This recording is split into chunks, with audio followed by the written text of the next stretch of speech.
and God known by many names, by many different faiths. Amen and a woman. Welcome back. The Georgia election might be the most important election in recent history. Forget the fact that Raphael Warnock is an anti-Semitic, Louis Farrakhan-loving socialist.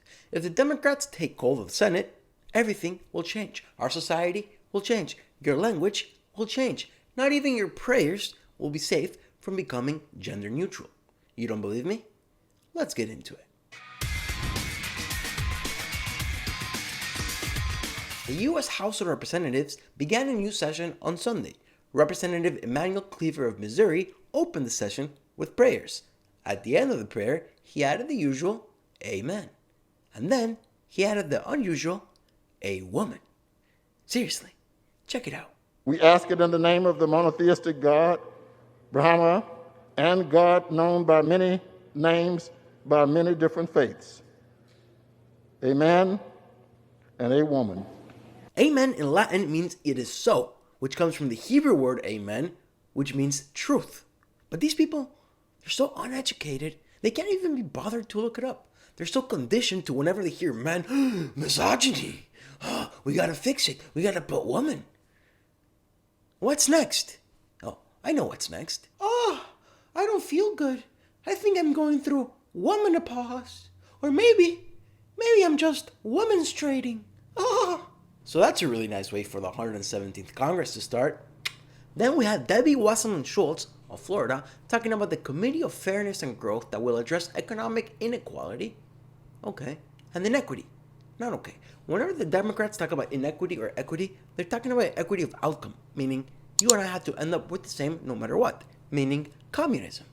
Check out Debbie Wasserman Schultz being a communist. It will establish the Select Committee on Economic Disparity and Fairness and Growth, which will work to combat income inequality and, critically, require committees to address inequities in marginalized communities.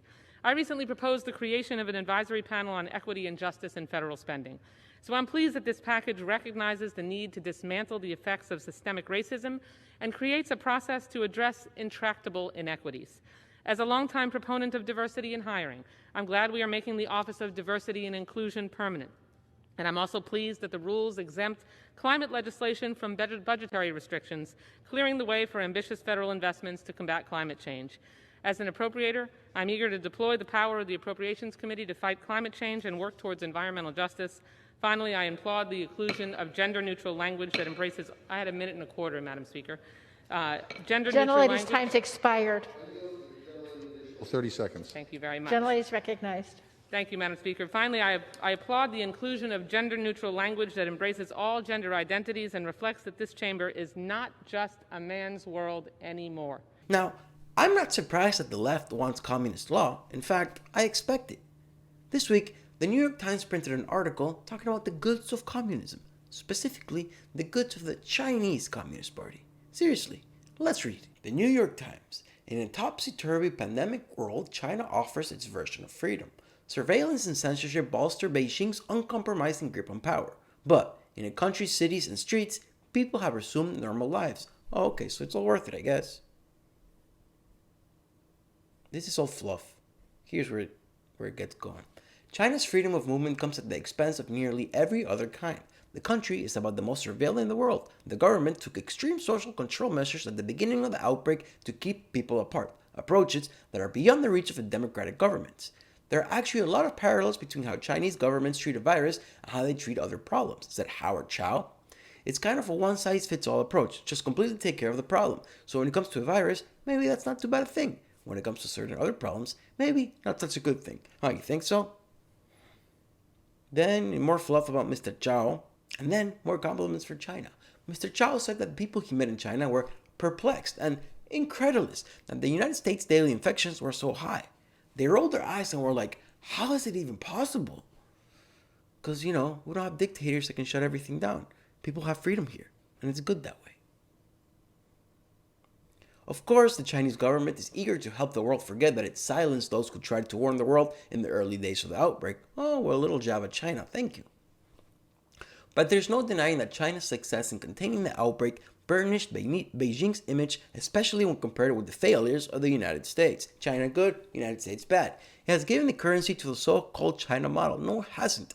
The Communist Party's promised to the Chinese public that it will deliver prosperity and stability in exchange for its unrelenting grip on power, on political power, and freedom. These people are sick. The New York Times is sick. Last, I want to mention two things. First, Singapore rolled out a government app for COVID contact tracing. And they said time and time again, the app will only be used for contact tracing. Turns out, the government changed its mind. And now, the mandatory app is being used to find criminals, whatever that means.